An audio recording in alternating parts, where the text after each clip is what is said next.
diberikan oleh teman-teman sekalian. Untuk pertanyaan pertama, pertanyaan dari Nala akan dijawab oleh Zahra. Pada Zahra dipersilakan. Baik, di sini saya ingin menjawab pertanyaan dari mahasiswawati yang inti dari pertanyaannya itu bagaimana cara mengatasi stres mahasiswa yang aktif organisasi tapi juga habis di perkuliahan. Nah, di sini kami telah mendiskusikan ada 5 cara. Yang pertama itu membuat jadwal harian. Membuat jadwal harian ini teman-teman bisa mengatur waktu untuk perkuliahan kapan, waktu untuk organisasi, dan waktu untuk beristirahat agar lebih kondusif setiap harinya. Yang kedua, dengan tetapkan prioritas.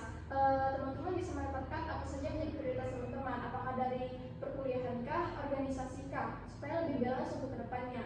Dan yang ketiga, dengan membatasi kegiatan yang tidak perlu. Contohnya, dari berleha-leha atau berselancar di media sosial, karena itu tidak perlu ya teman-teman. Kita harus mengerjakan apa yang menjadi prioritas dan kewajiban kita sebagai mahasiswa dan sebagai anggota organisasi. Dan juga yang keempat itu luangkan waktu untuk diri sendiri seperti istirahat, healing, atau self reward, karena itu juga penting untuk keluasan kita. Baik, yang kelima dan yang terakhir itu dengan menjaga kesehatan, karena kesehatan itu perlu untuk kita agar kita dapat menjalani kegiatan-kegiatan kita sebagai mahasiswa dan sebagai anggota organisasi. Baik, sekian jawaban dari saya kembalikan kepada moderator. Baik, terima kasih kepada Zahra atas jawabannya. Selanjutnya untuk pertanyaan Nadia akan dijawab oleh Julia. Pada Julia dipersilakan. Baik, terima kasih kepada moderator atas kesempatannya. Di sini saya akan menjawab pertanyaan dari Nadia Putri Pratama, yang mana pertanyaannya yaitu bagaimana organisasi dapat secara proaktif mengukur dan mengurangi dampak negatif stres untuk menciptakan lingkungan kerja yang lebih sehat dan produktif bagi seluruh anggota tim. Nah, pertama, sebelum kita berbicara tentang apa sih solusinya, kita harus tahu terlebih dahulu seberapa parah sih tingkat stresnya. Ibaratnya gini, kita tidak akan mungkin mengobati suatu penyakit kalau kita tidak tahu diagnosis dari penyakit itu sendiri. Nah, organisasi itu bisa memakai beberapa cara seperti survei rahasia secara rutin. Nah, ini tuh penting banget untuk melihat pandangan langsung dari anggota tentang apa sih yang membuat mereka itu stres dan seberapa sering mereka mengalami stres. Nah, jangan lupa juga menelaah data ketidakhadiran atau keluar masuknya anggota. Nah, kalau angka-angka itu meningkat tajam terus, nah ini bisa jadi menjadi pertanda kuat kalau adanya masalah stres yang tidak diketahui. Nah, setelah mendapatkan data-data tersebut, baru kita atau organisasi bisa bertindak untuk mengurangi dampak negatif dari stres ini.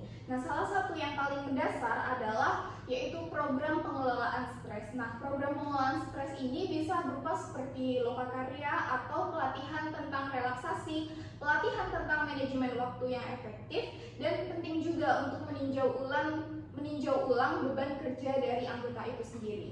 Nah, kelenturan kerja itu juga menjadi sebuah kunci penting. Nah, bisa kita lakukan seperti memberikan tawaran pilihan kerja yang lebih luas seperti kerja gabungan antara di kantor dan di rumah, dan juga memberikan tawaran untuk jam kerja yang lebih santai. Nah, yang mana ini semua yang bisa membuat anggota itu merasa bahwa dia itu memiliki kontrol lebih untuk hidup mereka. Nah, yang mana ujung-ujungnya ini akan bisa mengurangi stres yang mereka alami itu sendiri.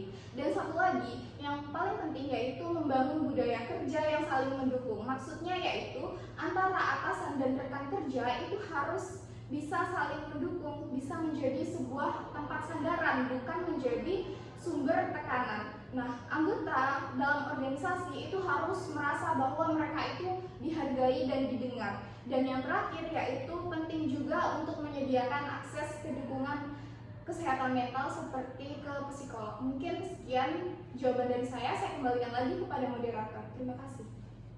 Terima kasih kepada Julia. Untuk pertanyaan selanjutnya yaitu pertanyaan dari Fani akan dijawab oleh Lutfa. Pada Lutfa dipersilakan. Baik, terima kasih kepada moderator. Untuk pertanyaan Fani Fadila akan saya jawab sendiri, yaitu apa strategi jangka pendek dan jangka panjang yang dapat diterapkan untuk mengatasi stres organisasi.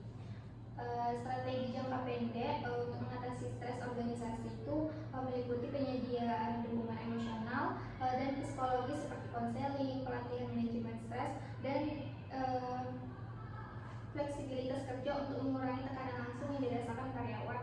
Sementara itu strategi jangka panjang itu mencakup perbaikan budaya organisasi yang mendukung keseimbangan kerja dan kehidupan pribadi, restrukturisasi beban kerja, peningkatan komunikasi internal, serta pengembangan sistem penghargaan dan pengakuan yang adil guna menciptakan lingkungan kerja yang sehat dan berkelanjutan. Mungkin itu saja yang dapat saya jawab dari pertanyaan Fani. Saya kembalikan lagi kepada moderator. Terima kasih kepada Bapak. Sekian hasil presentasi kami pada pagi hari ini. Jika ada salah dan kekurangan kami mohon maaf. Assalamualaikum warahmatullahi wabarakatuh.